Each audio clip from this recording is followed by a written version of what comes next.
बिस्मिल्लाहिर्रहमानिर्रहीम अस्सलाम वालेकुम दोस्तों, बिलाल कॉन्सेप्ट्स में आप सबको खुशामदीद। आज हम जिस टॉपिक के बारे में बात करने वाले हैं वो है American role in world war one. इसका टाइम पीरियड 1914 टू 1918 है। एक और इम्पॉर्टेंट बात यहाँ पे आप लोगों को पता होनी चाहिए कि जो इस टाइम पे प्रेसिडेंट थे यूएसए के वो वुडरो विल्सन थे, इसीलिए वॉर के अंदर वुडरो विल्सन का भी एक बहुत इंपॉर्टेंट रोल है। लिहाजा हम वुडरो विल्सन की जो प्रेसिडेंसी है उसको भी डिस्कस करेंगे ताकि हम ये देख सकें और समझ सकें कि किस तरह से यूएसए ने अपना पार्ट प्ले किया वर्ल्ड वॉर वन के अंदर। तो चलिए दोस्तों, हम अपना टॉपिक शुरू करते हैं। तो सबसे पहले हम वुडरो विल्सन की जो प्रेसिडेंसी है उनको देखते हैं, क्योंकि वॉर शुरू होने से पहले ये प्रेसिडेंट बन चुके थे और इन्हीं के टाइम पे वॉर आई थी। तो दोस्तों, हम सबसे पहले वुडरो विल्सन का जो इंट्रोडक्शन है वो देखते हैं। इसके अंदर बात हम ये करते हैं कि जो वुडरो विल्सन थे वो डेमोक्रेसी के मानने वाले थे और ये चाहते थे कि दुनिया के अंदर अमन कायम करें। फिर उसके बाद इनके एम्बिशंस क्या थे, वो ये थे कि ये प्रोग्रेसिव रिफॉर्म्स करना चाहते थे। यूएस हिस्ट्री का जो सिलेबस है आपका सीएसएस का, उसके अंदर एक अलग टॉपिक है प्रोग्रेसिव मूवमेंट के हवाले से। तो जब हम प्रोग्रेसिव मूवमेंट के ऊपर आएंगे तो हम फिर इस टॉपिक के ऊपर एट लेंथ बात करेंगे। फिलहाल आप सिर्फ इतना याद रखें कि वुडरो विल्सन जो थे वो प्रोग्रेसिव रिफॉर्म्स के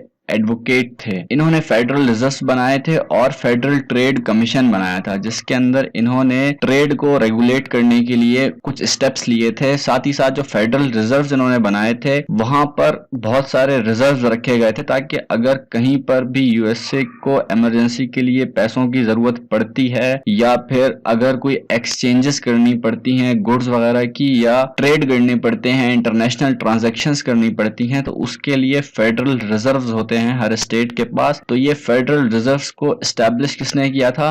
वुडरो विल्सन ने किया था और ये भी प्रोग्रेसिव रिफॉर्म्स का एक अहम इंपॉर्टेंट एस्पेक्ट था। तो ये भी मैं आप लोगों को बता दूं कि जो यूएसए के जितने भी प्रेसिडेंट्स थे उनमें ये सिर्फ एक प्रेसिडेंट थे जो पीएचडी थे। बाकी जो भी थे, जितने भी हमने प्रेसिडेंट्स डिस्कस किए हैं, उनमें से कोई भी पीएचडी लेवल तक उसने एजुकेशन हासिल नहीं की थी। इन्होंने वर्ल्ड वॉर वन के लिए एक पीस ट्रीटी भी ड्राफ्ट की थी जिसे हम ट्रीटी ऑफ वर्साइल के नाम से जानते हैं। ऑब्वियसली वो हम अभी इसी लेक्चर में डिस्कस भी करेंगे। फिर सबसे बड़ी बात ये कि इन्होंने एक इंटरनेशनल ऑर्गेनाइजेशन बनाई थी जिसका मकसद था ताकि इंटरनेशनली पीस को मेंटेन किया जा सके और किसी भी आने वाली वॉर को रोका जा सके। इसके लिए इन्होंने जो ऑर्गेनाइजेशन बनाई थी वो है लीग ऑफ नेशंस। अब हम बात करते हैं इनके कुछ बैकग्राउंड के बारे में, जिसमें हम देखते हैं कि ये स्टॉन्टन वर्जीनिया का एक शहर है, वहां पर ये पैदा हुए थे 1856 में। इन्होंने जॉन हॉपकिंस यूनिवर्सिटी से पीएचडी की थी पॉलिटिकल साइंस के अंदर और वो 1886 में की थी इन्होंने। फिर ये प्रिंसटन के प्रेसिडेंट बना दिए गए थे 1902 से 1910 तक। ये प्रिंसटन के प्रेसिडेंट भी रहे हैं, वहां पर भी इन्होंने सर्व किया है। इनकी एजुकेशनल रिफॉर्म्स के लिए अच्छी इनकी जो है ना पहचान है, एक बहुत अच्छी इनकी जो है ना एक इमेज है, रेपुटेशन है कि इन्होंने एजुकेशनल रिफॉर्म्स किए यूएसए के अंदर। तो 1910 में ये न्यू जर्सी के गवर्नर भी रह चुके थे। अब हम बात करते हैं प्रेसिडेंशियल इलेक्शंस 1912 के बारे में। तो इसमें 3 कैंडिडेट्स थे, विलियम हावर्ड, वुडरो विल्सन और टेडी रूजवेल्ट। तो ये जो हावर्ड टाफ्ट थे ये रिपब्लिकन थे, बाकी वुडरो विल्सन और टेडी रूजवेल्ट दोनों ही डेमोक्रेटिक पार्टी से बिलोंग करते थे। विल्सन ने 435 वोट्स लिए जो कि 42% बनते हैं इलेक्टोरल। जैसे कि आप लोगों को मैंने बताया कि यूएसए के अंदर अब इनडायरेक्ट इलेक्शन होते हैं, डायरेक्ट इलेक्शन नहीं होते। पहले ऐसा होता था कि पब्लिक जो है वो डायरेक्टली प्रेसिडेंट के लिए वोट दिया करती थी, अब ऐसा नहीं था। अब जो पब्लिक होगी वो इलेक्टोरल कॉलेज के जो मेंबर्स हैं उनको इलेक्ट करेगी, उनके लिए वोट करेगी और फिर वो उनके रिप्रेजेंटेटिव बन जाएंगे और फिर इलेक्टोरल कॉलेज के जो मेंबर्स होंगे वो आगे इन्हीं पब्लिक की बिहाफ के ऊपर आगे प्रेसिडेंट के लिए वोट करेंगे। तो इसी इलेक्शन में रूजवेल्ट ने 88 वोट्स लिए और टाफ्ट ने सिर्फ और सिर्फ 8 वोट्स लिए। तो ऑब्वियसली विल्सन जीत गए। यहाँ पर डेमोक्रेट्स का सिर्फ कंट्रोल सेनेट में ही नहीं बल्कि हाउस ऑफ रिप्रेजेंटेटिव में भी आ गया था और ये इनके लिए बहुत फायदेमंद था क्योंकि अब प्रोग्रेसिव रिफॉर्म्स करना इनके लिए बहुत आसान हो गया था, क्योंकि लाजमी बात है वहां पर काफी एक्ट्स पास करने थे, काफी अमेंडमेंट्स वगैरह करनी थी कॉन्स्टिट्यूशन के अंदर। तो उसके लिए मेजोरिटी चाहिए होती है आपको सेनेट में भी और हाउस ऑफ रिप्रेजेंटेटिव में भी, तभी आप आपकी चलेगी ना। अगर मेजोरिटी नहीं होगी तो जो ऑपोजिशन होगी वो आपके वोट्स को वीटो कर देगी, तो इस तरह से आप फिर बिल्स वगैरह पास नहीं कर पाएंगे, कोई लेजिस्लेशन नहीं कर पाएंगे, आप मुल्क के लिए आप कुछ नहीं कर पाएंगे। तो विल्सन की जो मैंडेट थी, जो उन्होंने कैंपेन की थी, उनकी आइडियोलॉजी उन्होंने जो पेश की थी, वो उसका नाम था न्यू फ्रीडम, और ये जेफरसन की आइडियोलॉजी से बिलोंग करती है, ये उन्हीं से इंस्पायर्ड थे। अगर जेफरसोनियन आइडियोलॉजी आपने नहीं देखी है तो जैक्सोनियन वर्सेस जेफरसोनियन डेमोक्रेसी के ऊपर मेरी एक अलग से वीडियो मौजूद है, जिसका लिंक आपको ऊपर आई के बटन पे नजर आ रहा होगा, नीचे डिस्क्रिप्शन में भी मैं दे देता हूं लिंक। तो उस वीडियो को जाकर जरूर देखें ताकि आपको पता चल सके कि विल्सन का एग्जैक्टली प्लान क्या था। दूसरी जो बात थी कि वो ये कि हम इंडिविजुअल लिबर्टी अलॉट करेंगे, हम हर बंदे को लिबर्टी देंगे, जिसमें फ्रीडम ऑफ स्पीच आ जाता है और फ्रीडम ऑफ मूवमेंट आ जाता है, फ्रीडम ऑफ असेंबली आ जाता है। तो ये तमाम चीजें इंडिविजुअल लिबर्टी में आ जाती हैं। फिर इनका जो प्रोग्रेसिव एजेंडा था वो एक और चीज पर भी बेस करता था, जैसे कि मैंने आप लोगों को पिछले लेक्चर में बताया था कि यूएसए के अंदर बिग बिजनेसेस मोनोपोलीज थी, बड़े बड़े जो बिजनेसमैन थे उन्होंने मार्केट को सेंट्रलाइज कर दिया था, मार्केट को कंट्रोल कर दिया था, छोटे बिजनेसेस के शेयर्स परचेस करके उनके बिजनेसेस के अंदर भी वो इंटरफेरेंस किया करते थे, अपने राइट्स को यूज किया करते थे। तो वुडरो विल्सन ने ये डिसाइड किया कि हम इस बिग बिजनेसेस मोनोपोलीज को खत्म करेंगे और हम लिबरल रिफॉर्म्स लेकर आएंगे। जबकि टी रूजवेल्ट जो थे उनका ये मानना था कि हम न्यू नेशनलिज्म की तरफ हैं। अब आप देखते हैं कि विल्सन जो है वो न्यू फ्रीडम की तरफ है और जो टेडी रूजवेल्ट हैं वो न्यू नेशनलिज्म की तरफ हैं। ऑल्दो ये दोनों ही प्रोग्रेसिव रिफॉर्म्स के मानने वाले थे, दोनों ही प्रोग्रेसिव मूवमेंट के सपोर्टर थे, लेकिन कुछ ना कुछ डिफरेंस था दोनों की आइडियोलॉजी में, जो कि साफ जाहिर है कि ये हैमिल्टन की जो प्लान था, जो कि हमने वॉशिंगटन के टाइम में डिस्कस किया था, वॉशिंगटन की वीडियो में हमने डिस्कस किया था हैमिल्टन्स प्लान, ये जो न्यू नेशनलिज्म का प्लान था ये उसी से इंस्पायर्ड था। और दूसरी बात ये कि जो टेडी रूजवेल्ट थे वो स्ट्रॉन्ग फेडरल गवर्नमेंट बनाना चाहते थे, यानी कि फेडरलिज्म के बहुत मानने वाले थे ये। अब हम इनकी फर्स्ट एडमिनिस्ट्रेशन देखते हैं कि सिमन्स एक्ट इन्होंने लगाया। सिमन्स एक्ट में इन्होंने इंपोर्ट्स के ऊपर जो टैरिफ्स थे उनको कम कर दिया, जिससे आपकी जो अपनी मार्केट थी वहां कंपटीशन पैदा हुआ, उससे न्यू इनोवेटर्स आए मार्केट के अंदर और नए बिजनेसेस आए मार्केट के अंदर। टैरिफ्स का मतलब मैंने आप लोगों को पहले भी कई मर्तबा बताया है कि देखें ये एक कंट्री है ए कंट्री और ये एक कंट्री है बी कंट्री। अब ये जो बी कंट्री है ये कुछ यहाँ पर एक्सपोर्ट करता है, मान लें ये स्टील एक्सपोर्ट करता है यहाँ पर। अब जो ए कंट्री है ये भी स्टील बनाता है, यहाँ पर इसकी भी एक फैक्ट्री है स्टील बनाने की, लेकिन जो ये बाहर से स्टील आ रहा है वो सस्ता पड़ रहा है। तो यहाँ के जो लोग होंगे वो क्या करेंगे, वो बाहर से आने वाले स्टील को खरीदेंगे, अपने जो कंट्री के अंदर स्टील लग रहा है, स्टील बन रहा है, उसको वो नहीं खरीदेंगे क्योंकि बाहर से आने वाला उनको सस्ता पड़ रहा है। तो इसीलिए जो ए कंट्री होता है वो इन इंपोर्ट्स के ऊपर टैरिफ्स लगाता है, यानी कि एक किस्म के टैक्सेस लगाता है, ताकि ये जो स्टील आ रहा है बाहर से इसकी कीमत को बढ़ाया जा सके और अपने ही जो कंट्री के अंदर स्टील बन रहा है उसी को लोग खरीदें। लेकिन विल्सन ने क्या किया था, विल्सन ने ये जो इंपोर्ट्स पे टैक्स लगाए जाते हैं, टैरिफ्स लगाए जाते हैं, इनको कम कर दिया था। और इन्होंने एक और काम यह किया था कि इन्होंने फेडरल इनकम टैक्सेस को बढ़ा दिया था, यानी कि अब जो लोग इनकम करते हैं उस इनकम पे भी लोग टैक्स पे किया करेंगे। इस एक्ट को काफी क्रिटिसाइज भी किया गया था। खैर एनीवेज,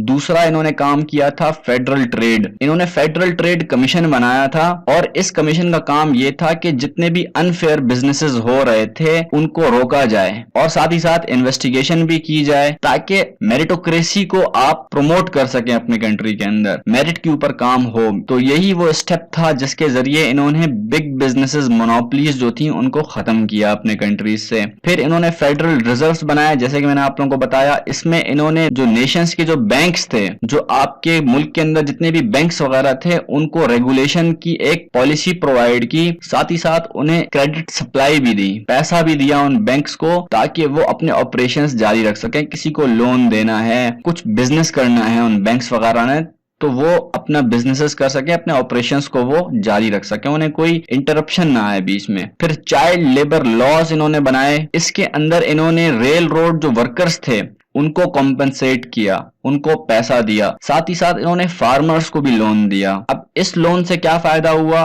ऑब्वियसली इस लोन से भी इंप्रूवमेंट आएगी, तरक्की आएगी, मुल्क के अंदर रिफॉर्म्स आएंगी। अब बात करते हैं वर्ल्ड वॉर वन की। अब वर्ल्ड वॉर वन जब आती है तो इसके अंदर अमेरिका जो है वो न्यूट्रलिटी इख्तियार करता है। ये नहीं कि हम किसी एक का साथ देंगे और दूसरे के खिलाफ लड़ेंगे, ऐसा कुछ भी नहीं था। शुरू में जो अमेरिका था वो वर्ल्ड वॉर से आउट रहना चाहता था, वो ये नहीं चाहता था कि हम वर्ल्ड वॉर के अंदर अपना रोल प्ले करें। हालांकि देखें, जर्मनी जो था उसने काफी एट्रोसिटीज की थी, उसने ब्रिटिश की शिप्स डबोई थी जिनके अंदर अमेरिकन्स भी थे बहुत सारे, उसमें बहुत सारे ब्रिटन्स भी मर गए थे। लेकिन इसके बावजूद उन्होंने सिर्फ जर्मनी को वार्निंग दी और कहा कि भाई आप सुधर जाओ, अगली दफा अगर आपने अटैक किया तो हम इसको सीरियसली कंसीडर करेंगे। उस वक्त जब जर्मनी ने वो शिप्स पर अटैक किया था तो उस वक्त यूएसए ने कोई भी एक्ट नहीं किया, खाली वार्निंग दी और अपनी न्यूट्रलिटी को बरकरार रखा। अब बात करते हैं इनकी सेकंड एडमिनिस्ट्रेशन की।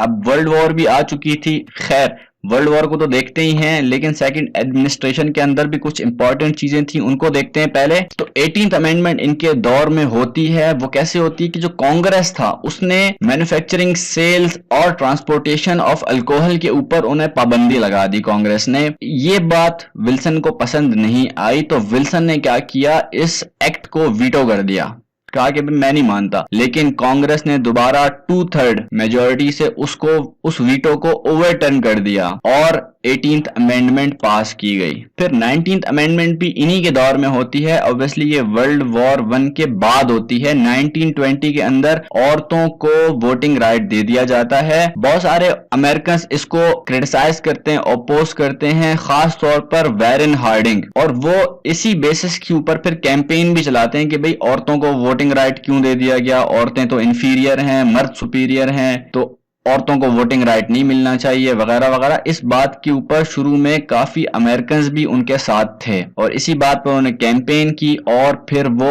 वुडरो विल्सन के बाद जो अगले प्रेसिडेंट बने वो वैरन हार्डिंग ही थे। और सिर्फ यही नहीं, जो वैरन थे वो लीग ऑफ नेशंस के भी खिलाफ थे और इसी वजह से जो लीग ऑफ नेशन बनी तो उसमें अमेरिका शामिल नहीं हुआ। दूसरे कंट्रीज ऑल्दो उसमें शामिल हुए, लेकिन अमेरिका ने उसके अंदर कोई भी शमूलियत इख्तियार नहीं की। अब हम वर्ल्ड वॉर वन के ऊपर आते हैं डायरेक्टली और हम देखते हैं कि यहाँ पर दो ग्रुप्स थे, सेंट्रल पावर्स थे और अलाइड पावर्स थे। इसके अंदर सेंट्रल पावर्स में जो थे वो काफी मोनार्क्स थे।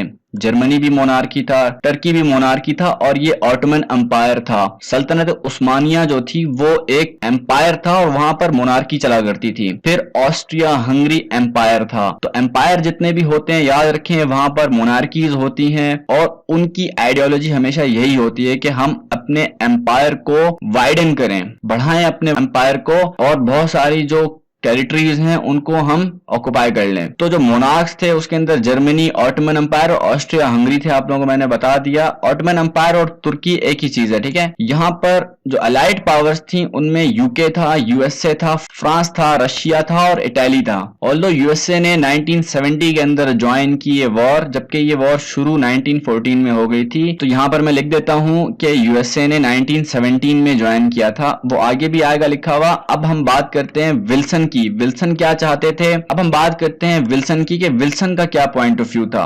देखिए, विल्सन वॉर के खिलाफ थे।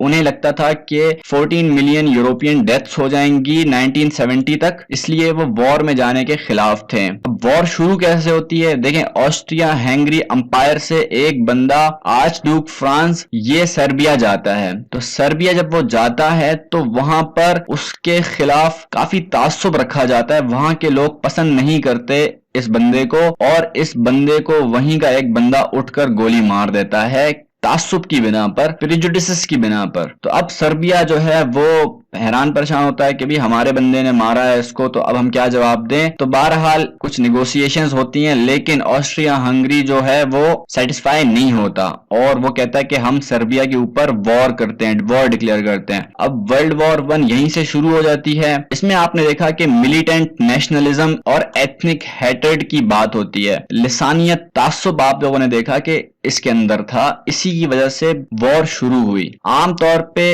4 कॉजेस बताए जाते हैं जिनको हम एक एब्रीवेशन है MAIN, जिसमें M से होता है मिलिटरिज्म। A का मतलब ये है कि काफी सारे अलायंसेस बने हुए थे, यहाँ पर सीक्रेट अलायंसेस थे, जिनमें जो मेन थे वो मैंने आप लोगों को बता दिए, सेंट्रल पावर्स थे और अलाइड पावर्स थे। I से होता है इंपीरियलिज्म, बहुत ज्यादा इंपीरियलिज्म था, कॉलोनीज भी इसमें इन्वॉल्व थी, जैसे कि ब्रिटिश यहाँ पर इंडिया से भी लोगों को लाया था लड़ाई करने के लिए। और N से होता है नेशनलिज्म। ये मेन कॉजेज हैं वर्ल्ड वॉर 1 की। ऑल्दो हम वर्ल्ड वॉर 1 को एज अ ट्रेजेडी डिस्कस नहीं कर रहे, हम जस्ट अमेरिकन रोल को डिस्कस करेंगे इसके अंदर। अब ये नहीं होगा कि मैं आपको इवेंट्स बताना शुरू कर दूं कि वर्ल्ड वॉर 1 में फलाने ने फलाने पे इतनी फायरिंग की, फलाने ने फलाने को इतनी गोलियां मारी, इतने बम मारे। ये चीजें मैं नहीं बताऊंगा आपको, मैं सिर्फ अमेरिकन रोल बताऊंगा आपको, और यही आपके यूएस हिस्ट्री के पेपर के हवाले से जरूरी है, लिहाजा हम इसी पर फोकस्ड रहेंगे। तो जैसा कि मैंने बताया कि complex set of secret treaties sign हुई हुई थी लोगों के बीच में, कंट्रीज के बीच में, क्योंकि इंपीरियल होल्डिंग्स थी ना दुनिया में, कॉलोनीज थी बहुत सारी। अफ्रीका के अंदर फ्रांस की कॉलोनीज थी, एशिया के अंदर ब्रिटिश की कॉलोनीज थी, जर्मनी की बहुत सारी कॉलोनीज थी। तो इस वजह से फिर उन कॉलोनीज के थ्रू आपस में ट्रेड लिंक्स होते थे और फिर दोस्तियां होती थी दूसरे कंट्रीज से, और इस तरह से लिंकेज बनता था और ट्रीटीज बनती थी, जिनमें जो मेन कॉलोनाइजर्स थे वो जर्मनी था, फ्रांस था और इंग्लैंड था। तो यूएसए जो था वो न्यूट्रल रहा, आप लोगों को मैंने बताया, क्योंकि अमेरिका की जो इकोनॉमी थी वो रिसेशन के अंदर थी। अमेरिका के पास इतना पैसा नहीं था कि वो वॉर के अंदर झोंक सके उस पैसे को, लेकिन अमेरिका ने इस वॉर का फायदा जरूर उठाया। उसने इस वॉर से बड़ा पैसा कमाया और बहुत सारा पैसा उसने जमा कर लिया इस वॉर से, क्योंकि देखिए वो गुड्स एक्सपोर्ट किया करता था, खासकर यूके और फ्रांस को, जिसके अंदर आर्म्स भी थे, फूड्स भी थे, और जो कुछ चाहिए था उनको वॉर लड़ने के लिए वो भी अमेरिका प्रोवाइड करता था। तो एक तरह से ये अमेरिकन रोल इसीलिए था क्योंकि जो यूरोप के अंदर लड़ाई चल रही थी, अमेरिका उससे फायदा उठा रहा था, अपनी इकोनॉमी को बूस्ट अप कर रहा था इस लड़ाई से वो। अब देखते हैं कि अमेरिका ने क्यों इंटरवीन किया इस वॉर के अंदर। सबसे पहली रीजन इसके अंदर है जिमरमैन टेलीग्राम। इसके ऊपर कुछ कॉन्स्पिरेसीज हैं, कुछ कहते हैं कि भाई एक लेटर लिखा गया था, सीक्रेट लेटर, लेकिन जो मोस्ट ऑथेंटिकेटेड बात है वो जिमरमैन टेलीग्राम ही है। टेलीग्राम आप लोगों को पता है कोई लेटर नहीं होता, टेलीग्राम एक मैसेज होता है जो कि वायर्स के थ्रू भेजा जाता है। तो ब्रिटिश ने क्या किया, अपने कुछ हैकर्स को लाकर उस मैसेज को उसने ब्रेक किया और उसको इनक्रिप्ट किया। क्योंकि वो डिक्रिप्टेड होता है, उसके ऊपर एक कोड लगा हुआ होता है, उसको तोड़ना हैकर्स का काम होता है और उसको तोड़ने के अमल को इनक्रिप्शन कहते हैं। तो जिमरमैन को जब उन्होंने इनक्रिप्ट किया तो पता चला कि भाई जर्मनी ने एक मैसेज भेजा है मैक्सिको को। मैक्सिको आप लोगों को पता है, ये देखें यूनाइटेड स्टेट्स के मैप के बिल्कुल नीचे मैक्सिको है पूरा। तो जर्मनी यहां से एक मैसेज भेजता है मैक्सिको को और कहता है कि भाई तुम यूएसए के ऊपर हमला कर दो। अब ये काम क्यों किया जर्मनी ने? क्योंकि जर्मनी को खतरा था कि अगर अमेरिका भी वॉर के अंदर आ गया तो अलाइड पावर्स के अंदर वैसे ही बहुत सारे कंट्रीज हैं, तो एक कंट्री और हो जाएगा। इसीलिए जर्मनी यूएसए को अपने ही बॉर्डर के ऊपर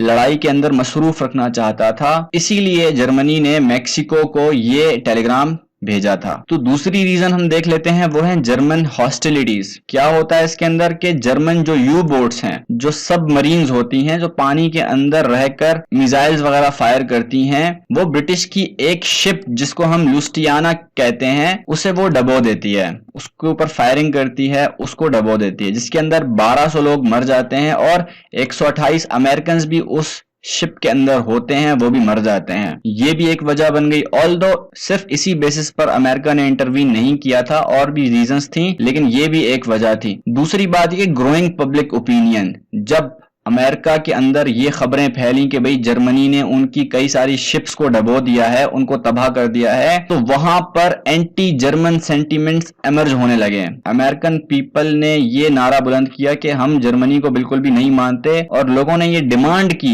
कि भाई अमेरिका वॉर करो जर्मनी के ऊपर और अपना बदला लो, वरना तो ये तो हमें खा जाएगा। तो फिर सेनेट के अंदर वोटिंग होती है और 82 वोट्स मिलते हैं इस हक में कि जर्मनी के ऊपर वॉर डिक्लेयर कर दी जाए, क्योंकि क्योंकि जर्मनी ने बहुत नुकसान पहुंचाया था यूएसए को, और इसकी वजह से यूएसए जो कि पहले अलाइड पावर्स को और सेंट्रल पावर्स को यानी कि जर्मनी, ऑस्ट्रिया, हंगरी और तुर्की वगैरह को भी गुड्स एक्सपोर्ट कर रहा था, साथ ही साथ वो अलाइड पावर्स को जिसमें यूके, फ्रांस वगैरह थे, इनको भी वो गुड्स एक्सपोर्ट कर रहा था। लेकिन इस हमले के बाद ये जो बहुत सारी शिप्स उसने डबोई, एक ब्लॉकेड कायम कर दिया था यूएसए और यूरोप के बीच में, ताकि यूएसए से कोई भी गुड्स यहां पर ना आ पाए। तो इस हॉस्टिलिटी को देखकर अमेरिका ने डिसाइड किया वॉर करने के लिए। फिर मैनिफेस्ट डेस्टिनी भी एक बहुत इंपॉर्टेंट रीजन है, क्योंकि आप लोगों को मैंने बताया कि American people are chosen by the God to liberate those countries which are subject to the autocratic rule. तो आप लोगों को पता है कि वहां पर मोनार्की थी यूरोप के अंदर, जर्मनी भी मोनार्की था, फिर ऑटोमन अंपायर भी था। तो यहां पर एक मकसद मैनिफेस्ट डेस्टिनी का भी आ जाता है कि भाई चले हम जंग तो कर लेते हैं, लिहाजा वहां पर डेमोक्रेसी कायम हो जाएगी। ऑल्दो वो होती नहीं है, लेकिन बहरहाल ये भी एक बड़ी वजह है कि अमेरिका जो है वो अपनी डेमोक्रेटिक नॉर्म्स को और कैपिटलिज्म को वहां पर फ्लरिश करना चाहता था, जिसके अंदर वो सेल्फ गवर्नमेंट और राइट्स एंड लिबर्टीज देना चाहता था वहीं की नेशंस को। पांचवी रीजन है इकोनॉमिक फैक्टर। इसके अंदर यही बात हुई है कि यूएसए जो है वो अपनी एक्सपोर्ट्स को कंटिन्यू करना चाहता था ब्रिटिश को और फ्रांस को, क्योंकि जर्मनी को भी वो पहले कर रहा था, लेकिन जर्मनी ने कुछ खास जो है ना वो लिफ्ट नहीं करवाई यूएसए को और उसकी शिप्स को डबो दिया, उनको तबाह कर दिया। इसलिए अब जर्मनी से हटकर सिर्फ ब्रिटिश और फ्रांस को उसने एक्सपोर्ट करना शुरू कर दिया अपने गुड्स वगैरह। लेकिन इसके जवाब में भी जो जर्मन सबमरीन्स थी उन्होंने ब्लॉकेड लगा दिया था और यूएसए को यूरोप में आने से रोक दिया था। तो लिहाजा अमेरिका ने वोटिंग की सेनेट के अंदर और वॉर के अंदर इंटरवेंशन कर दी। अब अमेरिकन इन्वॉल्वमेंट जो होती है वॉर के अंदर वो डायरेक्टली जाती है अलाइड पावर्स की फेवर में। और आप लोगों को एक मजे की बात बताऊं कि वैसे ही बहुत सारे अमेरिकन जो थे वो ऑलरेडी वॉर के अंदर लड़ रहे थे जर्मनी वगैरह के खिलाफ, लेकिन वो इतने काफी लोग नहीं थे। लिहाजा कांग्रेस ने एक सेलेक्टिव सर्विस एक्ट पास किया 1917 में, जिसमें 2.8 मिलियन पीपल को फाइनलाइज किया गया कि वो वॉरफेयर के अंदर सर्व करें। साथ ही साथ 4 लाख अफ्रीकन अमेरिकन जो कि ब्लैक अमेरिकन थे वो भी वॉर के अंदर सर्व कर रहे थे। उसके अलावा 18,000 वुमेन भी सर्व कर रही थी एज केयर टेकर्स, और ये तब तक सर्व करती रही हैं जब तक अलाइड पावर्स जीत नहीं जाती। अब हम बात करते हैं 14 पॉइंट्स ऑफ वुड्रो विल्सन के बारे में, जो कि एक बहुत इंपॉर्टेंट एक पहलू है विल्सन का भी और वर्ल्ड वॉर 1 का भी, क्योंकि इन्हीं 14 पॉइंट्स से ये डिसाइड किया गया था कि हम पोस्ट वॉर वर्ल्ड के अंदर किस तरह का हम ऑर्डर बनाएंगे। तो देख लेते हैं इन 14 पॉइंट्स को। सबसे पहला पॉइंट था कि नो मोर सीक्रेट एग्रीमेंट्स, कि भाई अब मजीद कोई सीक्रेट एग्रीमेंट्स नहीं साइन होंगे।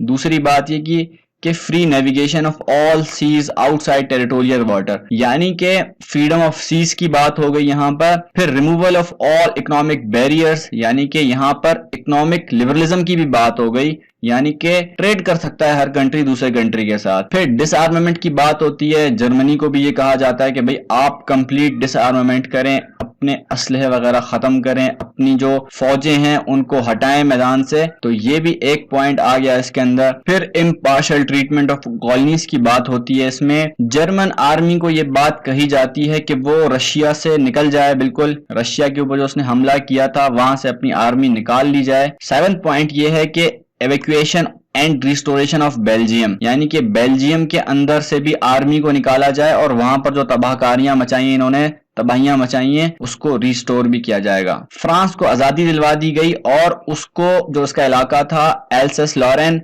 उसको भी रिकवर करने की इजाजत दे दी गई। इटालियंस जो कि इटली से निकल गए थे बहुत सारे, उनको इटली से निकाल दिया गया था। जो वहां की मोनार्की को नहीं मान रहे थे उनको ये इजाजत दे दी गई कि अब आप दोबारा इटली में रह सकते हैं। Self determination in Austria Hungary, यानी कि ऑस्ट्रिया हंगरी अंपायर भी टूट गया और वहां पर लोगों को इजाजत दी गई कि आप सेल्फ डिटर्मिनेशन से काम करेंगे, जो आप चाहते हैं, जैसा सिस्टम आप चाहते हैं वैसा सिस्टम आपके कंट्री में लाया जाएगा। फिर बाल्कान स्टेट्स जिसके अंदर सर्बिया और ग्रीस वगैरह आते हैं, वहां पर भी सेल्फ डिटर्मिनेशन की बात हुई। तुर्की जो था यानी कि ऑटोमन एम्पायर जो था वो भी टूट गया, वहां की मोनार्की भी खत्म हो गई और वहां पर अब टर्किश पीपल का राज होगा, वही वहां पर रूल करेंगे, यानी कि डेमोक्रेसी वहां पर भी कायम हो गई। पोलैंड को भी आजादी दे दी गई। फिर जो 14th पॉइंट है हमारे पास उसके अंदर एक लीग ऑफ नेशन, एक ऑर्गेनाइजेशन बना दी गई जिसमें ये गारंटी दी गई कि हम इंडिपेंडेंस एंड वर्ल्ड पीस को मेंटेन करेंगे। इन 14 पॉइंट्स के मेन थीम्स देख लेते हैं। कभी अगर इसके ऊपर सवाल आ जाता है और आप लोगों को 14 पॉइंट्स पूरे याद नहीं आते तो कम से कम इसके मेन थीम्स आप लोगों को पता होंगे, तब भी आप लोग 14 पॉइंट्स के ऊपर बात कर सकेंगे। इसमें फ्रीडम ऑफ सीज की बात हुई, इसमें इकोनॉमिक लिबरलिज्म की बात हुई, यानी कि ट्रेड्स वगैरह हो सकते हैं इजीली, कोई बैरियर्स नहीं होंगे ट्रेड्स के ऊपर। इंटरनेशनल लॉ बना दिया गया जिसमें आपने देखा कि रशिया से भी जर्मनी की आर्मी निकाल दी गई, फ्रांस को भी आजादी दे दी गई, तो इंटरनेशनल लॉ कायम हुआ एक। फिर पीस भी कायम हुआ यहाँ पर, क्योंकि ये थी ही पीस के लिए, ये 14 पॉइंट्स थे ही पीस को मेंटेन करने के लिए। Post war help for countries, इसमें आपने रिस्टोरेशंस की बात सुनी कि जितने भी कंट्रीज को नुकसान हुआ वहां पर उनका इंफ्रास्ट्रक्चर डिस्ट्रॉय हुआ, वहां पर रिस्टोरेशन की जाएंगी। फिर लीग ऑफ नेशंस इसका एक और थीम है जो कि बहुत इंपॉर्टेंट है, जो कि पीस को मेंटेन करने के लिए एक ऑर्गेनाइजेशन बनाई गई। फिर राइटियसनेस की बात हुई इसके अंदर, सेल्फ डिटर्मिनेशन जिसको हम कहते हैं, लिबर्टी जिसको हम कहते हैं। फिर सेंस ऑफ मोरालिटी की इसके अंदर आप लोगों ने देखा कि जर्मनी को भी इन 14 पॉइंट्स के अंदर जुर्माना नहीं किया गया, ऑल्दो जर्मनी को बाद में जुर्माना किया गया क्योंकि जो यूरोपियन कंट्रीज और थे, यूके, फ्रांस वगैरह, वो चाहते थे कि जर्मनी ने जो तबाहियां मचाई हैं दुनिया में उसका वो हर्जाना दे, वॉर रेपरेशंस दे। लेकिन इन 14 पॉइंट्स के अंदर आप लोगों ने देखा सेंस ऑफ मोरालिटी, किसी को भी सजा नहीं दी गई इन 14 पॉइंट्स के अंदर। अब हम देखते हैं कि drafting the treaty of Versailles, ये भी अमेरिकन रोल है इस वर्ल्ड वॉर के अंदर। सबसे पहले हम देखते हैं कि जो ये ट्रीटी थी ये 28 जून 1919 के अंदर वर्साइल में बनाई गई थी। ऑल्दो जो आर्मिस्टिस था वो 11 नवंबर 1918 को साइन हुआ था, जिसने असल लड़ाई खत्म की थी, सीज फायर जिसने एस्टेब्लिश किया था, लेकिन असल जो ट्रीटी थी वो 28 जून 1919 को बनी थी। तो ब्रिटेन, इटली, फ्रांस और यूएसए ने लीग ऑफ नेशन बनाने की बात की कि हम सब मिलकर लीग ऑफ नेशंस बनाएंगे। शुरू में वो विल्सन के साथ नहीं थे, लेकिन विल्सन ने नेगोशिएट किया और वो इस इंटरनेशनल ऑर्गेनाइजेशन को एस्टेब्लिश करने पर राजी हो गए। अब इस ट्रीटी के अंदर जर्मनी के ऊपर काफी सारी जो है ना जुर्माने लगाए गए। आप लोगों ने देखा कि 14 पॉइंट्स में नहीं लगाए गए क्योंकि वो सिर्फ वुड्रो विल्सन की तरफ से थे, लेकिन इस ट्रीटी ऑफ वर्साइल्स के अंदर सिर्फ वुड्रो विल्सन नहीं है, सिर्फ यूएसए नहीं है, और भी कंट्रीज हैं, ब्रिटिश है, इटली है, फ्रांस है, तो उनकी भी बात मानी जाएगी। अब एक बंदा कह दे कि भाई नहीं हम जर्मनी से जुर्माना नहीं लेंगे और 3-4 और कंट्रीज कह रहे नहीं भाई जर्मनी से जुर्माना लिया जाएगा, तो लाजमी सी बात है मेजोरिटीज अथॉरिटी उन्हीं की बात मानी जाएगी। लिहाजा जर्मनी के ऊपर हार्श टर्म्स इंपोज कर दी गई जिसमें रेपरेशंस थी, फॉरबिडिंग टेरिटोरियल ऑक्यूपेशंस थी। उसको यह कहा गया कि जो जो टेरिटरीज आपने ऑक्युपाई की उनको छोड़ दें, और जर्मनी को यह कहा गया कि आप टोटल डिसआर्मामेंट कर दें। विल्सन आइडियलिज्म देखते हैं हम इसके अंदर। यूरोप के अंदर विल्सन को एज अ सेवियर कंसीडर किया गया और एज अ हीरो कंसीडर किया गया, लेकिन जो इनका आइडिया था, जो 14 पॉइंट्स के अंदर जो आइडियाज थे वो सक्सेसफुली इंप्लीमेंट नहीं हो पाए, क्योंकि आप लोगों को पता है बाद में कुछ ही सालों के बाद वर्ल्ड वॉर 2 हो गई और ये जर्मनी को जुर्माना करने के भी खिलाफ थे, लेकिन ये बात भी इनकी नहीं मानी गई और भी बहुत सारी बातें नहीं मानी गई इनकी। विल्सन पीस मेंटेन करना चाहते थे और मैंने आप लोगों को बता दिया कि वो जर्मनी के ऊपर डैमेज चार्जेस क्लेम करने के भी खिलाफ थे, क्योंकि उनका यही ख्याल था कि अगर जर्मनी को आपने जुर्माना लगा दिया तो जर्मनी हो सकता है बाद में गुस्से में आ जाए अपनी इकोनॉमिक कंडीशंस की वजह से और फिर से वो एक वॉर छेड़ दे। और सेम ऐसा ही हुआ जब जर्मनी ने ये देखा कि हमें इतना जुर्माना देना पड़ रहा है, वॉर रेपरेशंस देने पड़ रहे हैं, तो जब हिटलर आया राइज में तो उसको भी बड़ा गुस्सा था कि हम क्यों दे पैसे, तो उसने फिर अपनी नेशन को भड़काया, उसको प्रोवोक किया और फिर एक दूसरी वॉर हमने देखी, वर्ल्ड वॉर 2, जो कि हम इंशाअल्लाह ताला डिस्कस करेंगे जरूर। बहरहाल विल्सन का आइडियलिज्म के अंदर एक और इंपॉर्टेंट पॉइंट ये भी है कि उन्होंने इकोनॉमिक फ्रीडम की बात की और एंटी इंपीरियलिज्म की बात की उन्होंने, लेकिन ये बात भी उनकी सक्सेसफुली इंप्लीमेंट नहीं हो पाई क्योंकि वर्ल्ड वॉर 2 खत्म होने तक भी ब्रिटिश और फ्रांस वगैरह की कॉलोनीज थी। लीग ऑफ नेशंस को देखते हैं। लीग ऑफ नेशन के अंदर तो विल्सन ने इस पर जोर दिया कि ट्रीटी ऑफ वर्साइल के अंदर ही लीग ऑफ नेशंस को इंक्लूड किया जाए। ऑल्दो दूसरे कंट्रीज नहीं मान रहे थे, वो कह रहे थे कि इस लीग को किसी चार्टर का हिस्सा नहीं बनाया जाए, किसी ट्रीटी का हिस्सा नहीं बनाया जाए, लेकिन विल्सन ने उनको बहरहाल कन्विंस कर लिया था। तो विल्सन ने चार्टर बनाया लीग ऑफ नेशंस के लिए, लेकिन सेनेट ने रिजेक्ट कर दिया विल्सन के इस आइडिया को। विल्सन का ख्याल यही था कि दुनिया के अंदर पीस को, अमन को कायम करने का एक बेहतरीन चांस है ये, लेकिन क्या करते, अमेरिका के अंदर ऑपोजिशन थी, सेनेट था, उसने इस आइडिया को रिजेक्ट कर दिया। इसी वजह से अमेरिका खुद लीग ऑफ नेशंस का पार्ट नहीं बना। ऑल्दो अमेरिका के ही जद्दोजहद से ये लीग ऑफ नेशंस बनी थी, लेकिन यूएसए इसके अंदर शामिल नहीं हो सका क्योंकि सेनेट ने इजाजत नहीं दी। यूएसए दोबारा आइसोलेशन के अंदर चला गया, जो कि inspired by the Monroe doctrine था, क्योंकि मॉनरो डॉक्ट्राइन भी यही कहती थी कि इंटरनेशनल अफेयर्स में पढ़ने की चंदा जरूरत नहीं है। कंक्लूजन में देखते हैं कि लीग ऑफ नेशंस फेल हो गई, पीस को मेंटेन नहीं कर पाई क्योंकि वर्ल्ड वॉर 2 हो गई। अमेरिका ने अपनी इकोनॉमी को बूस्ट किया अपने गुड्स वगैरह एक्सपोर्ट करके, जिसमें आर्म्स थे, फूड्स थी, रिसोर्सेज वगैरह, अलाइड और सेंट्रल पावर्स दोनों को उसने एक्सपोर्ट किए। तो ये था American role in world war 1। तो जो अगला लेक्चर होगा हमारा, वो आप लोगों को मैं पहले से ही बता दूं कि वो वर्ल्ड वॉर 2 पर नहीं होगा, क्योंकि वर्ल्ड वॉर 1 खत्म होने के फौरन बाद अमेरिका के अंदर ग्रेट डिप्रेशन आ गया था। इसलिए हम सीक्वेंस वाइज चलेंगे। हम अगले वीडियोस के अंदर ग्रेट डिप्रेशन को डिस्कस करेंगे और मैं आप लोगों को समझाऊंगा